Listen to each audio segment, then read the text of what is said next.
Hello and welcome to Do It Yourself channel. Today I will show you how to do a factory reset on Huawei P60 Pro phone.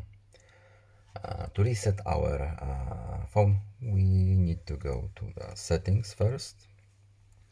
Then we have to scroll all the way down to System and Updates here.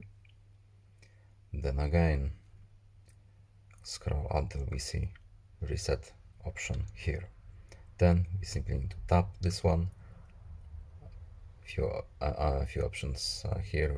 Reset phone here, and complete reset.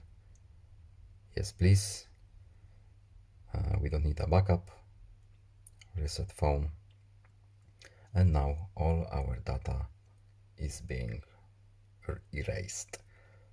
After a couple of minutes, our phone will be brand new.